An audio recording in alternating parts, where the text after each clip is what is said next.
ой Карачай. Тогузбулак деген керемет айыл. Мына ар жагы мына жерде бир ашуун ары ысык ата.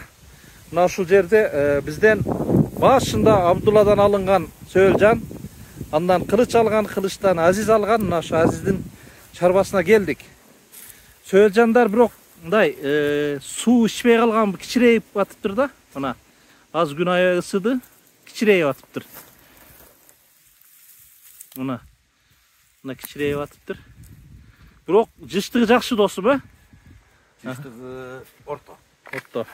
Ассаламу алейкум. Жалпы кыргызстандык мекендештер, бул Сөөлжан багууну көркүлөп ушу баштап эле, анан ушудан көп байып кетем деп ойлоп баштагандар көп да бизде. Анан чындыгында башында мындан $1 миллион жасагандар да болду. Аябай байыгандар болду. Жакшы. Анан ошондой результатты көрбөстөн кайра адамдар буну мындай көңүл кош мамиле жасап жакшы бакпайт. Бул жакшы эмес. Муну суусун аябай жакшы карап, анан кийин Сөөлжанды эмне үчүн багам дегенде, мен Сөөлжан уруктук сатыш үчүн эмес, Сөөлжандын санын көбөйттүрүп, анан жанагы Сөөлжанды көп переработка жасап туруп, анан биогумусун алам деш керек да.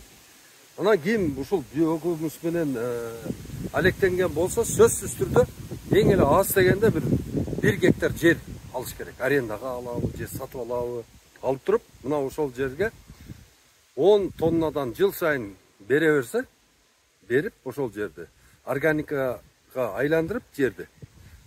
Мына ошол жерге картошка айдай турган болсо, ошол картошканын 1 сотигинен 1 тонна картошка алса болот. Дүйнө жүзүндөгү эң органика таза картошка алып туруп, жана картошканын басын 50 сомдон түшүрбөй сатса болот.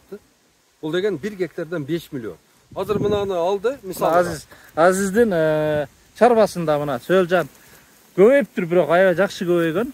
Бул жердин ошибкасы, досум, бул жерде комбинированный корм жок. Бул жерге чөп салыш керек эле. Бул жерге баягы эгерде мүмкүнчүлүк болсо, жанагы таштанды мөмө жемиштердин таштандысын кошуш керек эле. Анан кийин бул жерди жасаганда бул жөн мындай чоң бут коюптур. Ол ысып туруп эле, өзүнөн өзү эле мынау кык ысып туруп, анан жанагы Сөөлжандарды да күйдүрүп өлтүрүп коет. Бул жегенде мону бул жагы эки жагы 2 метрден ашпаш керек. Анан бийиктик, бийиктик өтө бийик. Бийик, калың болуп калган. Калың болуп калган. Эң эле бийик болгондо 40 сантиметр жетиштүү. 40 сантиметр болгондо ошондо түбүнө чейин түшүп барып туруп Сөөлжан жейт дагы, анан мына биогумус сапаттуу болот. Могу жерде үстү биогумус, асты болсо только перегной. Сөөлжан ал жака түшкөн эмес. Өзү чирип калган. Өзү чирип калган. 50 килограмм перегной кыкка караганда 2 килограмм биогумустун күчү артыгыраак. Ошон үчүн биогумус жасаш үчүн элдер мону туура технология менен жасаш керек. Могу ушул малдан чыккан баягы кашек тиги буларды аралаштырып, мына кыкты бир сыйра даярдап алыш керек. Судан сеп тетиги чөптөргө аралаштырып койгондон кийин жанагы бир сыйра өзү ысып барып туруп, анан кийин чирүү процессин өтүп кетет. Ошол кыкты Сөөлжан аябай жакшы жейт да. Бизгилер азыкты даярдабайт дагы, жөн эле момуна үй алып келип турган чекесине Сөөлжанды салып, анан сугаруу системасы дагы аябай туура эмес да мына. Мисалы үчүн мына брызгылканы бул жерде кокпогон, жерде каш бүттүбү. Анан бул жерде мондайдан ушул жерге система коюп туруп, узун коюп туруп, ар жерге брызгылка коюп, модан дайыма суу баягындай капиллярдык түрдө тамчыратып эле шлангын таштап коюш керек болот. Эгерде мүмкүнчүлүк болсо, мына жерге баягы профилден эме тургузуп, мындай бийик.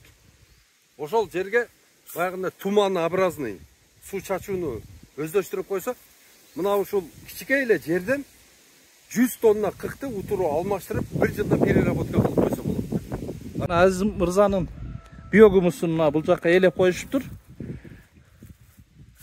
бұл биогумуста характеріне көрініп тұрады досым. Шала желген да. Шала желген. Анан бұны дағы үстін жаап, бұны судан сеп, егерде мүмкіншілік бола тұрған болса, бұны дымдаш керек. Ұзақ мөөнөткө дымдап тұрып, анан ошондо қалған баягы ичиндеги кокондор, чөп буруктар, анан кийин эгерде майский жуктун личинкалары болсо ошол өлүш керек. Азыр мынаны сразу бере турган болсо клубникада баягы бир жаман оорусу бар. фитостороз. Ошондой кылып берет эмени. Ошодон көп страдать этип атат да. Шагающий градке жасаш керек да. Жасадыңбы?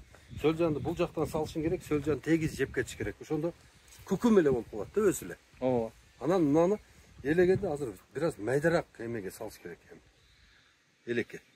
Элек бар го, ошону майдарагына салыш. Азыр дымдасыңбы буну? Дымдаш керек. Буну катты плотно судан берип туруп дымдап салыш керек. Нерде ачып туруп арык кылып туруп, анан үстүнө судан берип, жака чейин суулап туруп, анан үстүн дымдап жаап салыш керек. Ушун канча күндө даяр болуп калат? Где-то бир 15 күндө уже таптаяр болуп калат. 15 күндө жетиштүү. Ооба. Мен да муну ошондой деп түнү жакшы көрүнбөй калган да. Кофедей болуп калат. Элек ошондой болот.